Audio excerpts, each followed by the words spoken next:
ሰላም ተነስተል ውድ ደግሞ ሜር ቤተሰቦችና ተከታታዮች ዛሬ ስኳር ወይም ደግሞ አርቲፊሻል ስኳር ለ30 ቀናት መመገብ ብናቆም በሰውነታችን ላይ ምን አይነት የሰውነት ለውጦችና የጤና ለውጦች ሊኖሩት ይችላሉ ምንቱን እንመለከታለን። እስኪ እናስበው።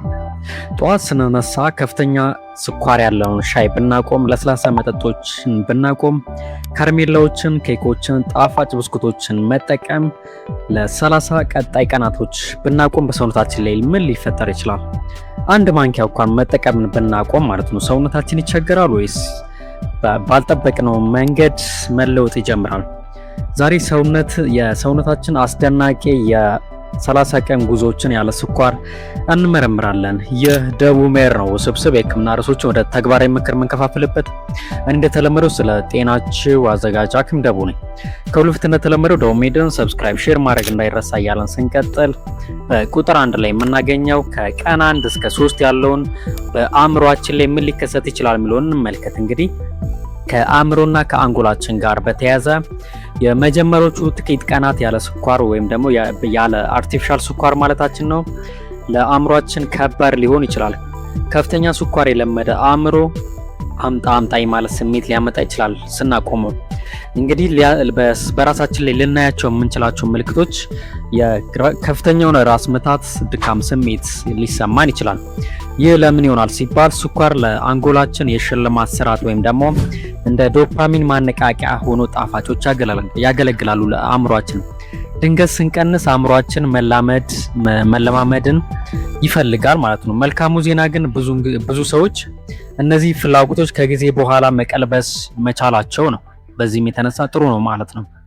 ከቀን 4 እስከ 7 ያለው ደግሞ የደም ስኳር የበለጠ የተረጋጋ የመሆን ስሜቶችን ሊያመጣ ይችላል።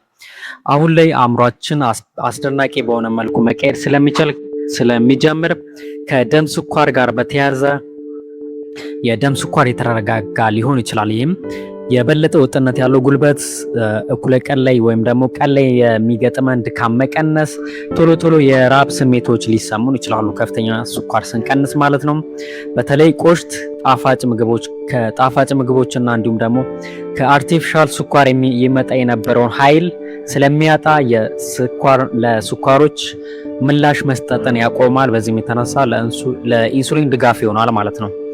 ከሳምንት 2 ላይ ደግሞ ከአንጀት ባክቴሪያዎች ወይም ደግሞ ከማይክሮ ኦርጋኒዝሞች ጋር በተያያዘ የምግብ መፍጫ ስርዓት ከምንመገባቸው የአመጋገብ ስርዓት ጋር በቀጥታ የተገናኙ ናቸው። በተለይ በአመጋገብ ስርዓታችን ውስጥ በትሪሊዮን የሚቆጠሩ ጠቃሚ ባክቴሪያዎች ይኖራሉ።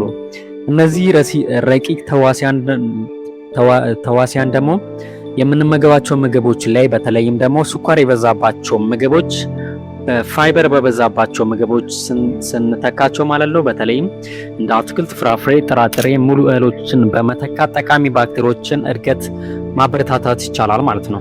እነዚህ ባክቴሪያዎች ለአንጀታችን እንደ ሽፋን ጤናማ የምግብ መፍጫን ለመደገፍ የሚረዱ ሰንሰለት ያላቸው ይዘት ያላቸው አሲዶችን ያመነጫሉ።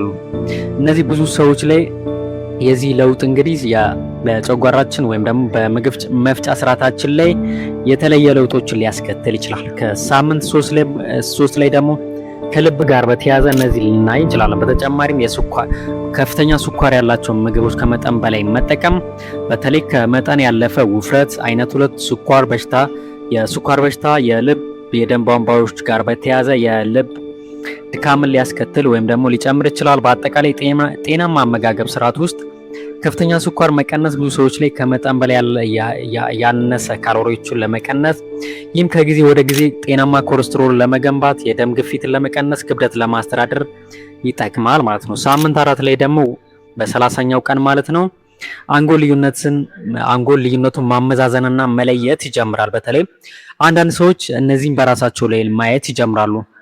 ከፍተኛ የሆነ የኃይል ብልሽት ወይም ደግሞ ከፍተኛ የሆነ የኃይል ሚዛን ማጣትን መቀነስ እንዲሁም ደግሞ በከፍተኛ የስኳር መጨመር የተከሰተውን ኃይል አእምሯችን ማመጣጠንና በመሃሉ ያለው ልዩነት መረዳት ይጀምራል። በዚህም የተነሳ በተመጣጠነ ምግብ መተካት የደም ግሉኮስን ከመጠን በላይ በመቀነስ የተመጣጠነ ምግብ እንዲጨምር በማድረግ ድካም ይሰማን የነበረውን ባላንስ ያደርጋል ማለት ነው። አእምሯችን ግሉኮስን መጠቀም ይጀምራል ማለት ነው። ያለ ስኳር አእምሯችን በተሻለ ሁኔታ የሚሰራው በተከታታይ የኃይል አቅርቦት ሲኖር ስለሆነ ከአርቲፊሻሉ ይልቅ ተፈጥሮ የሆነውን ስኳር ስንጠቀም ከፍተኛ የሆነ የኃይል አቅርቦትን ያገኛል ማለት ነው።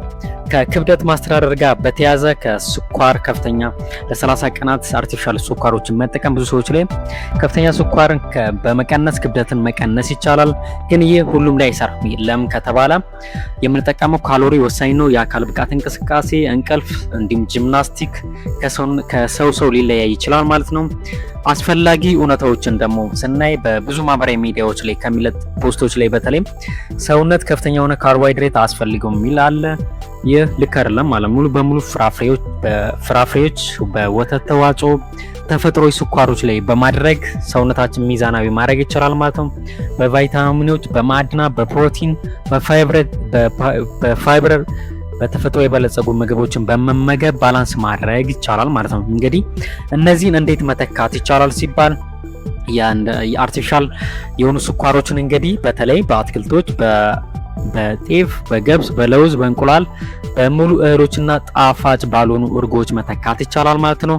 እንደ ማጠቃለያ አርቲፊሻል ስኳሮችን ለ30 ቀናት ብናቆም ሰውነታችን የበለጠ የተረጋጋ የምግብ ፍላጎት በተሻለ ሁኔታ መቆጣጠር የምንችልበት የተሻለ የአመጋገብ ልማድ እንዲኖረን የልብና የሜታቦሊክ ስሜታችንና የአመጋገብ ስርዓታችን ጤናችን ይደግፋል ማለት ነው። እንግዲህ ስለ አርቲፊሻል ስኳር አዲስ መረጃ ካገኙ ደውል ሜዳውን ሰብስክራይብ፣ ሼር ማድረግ እንዳይረሳ እንላለን። መልካም ቆይታ፣ መልካም የጤና ዘመን። እናመሰግናለን።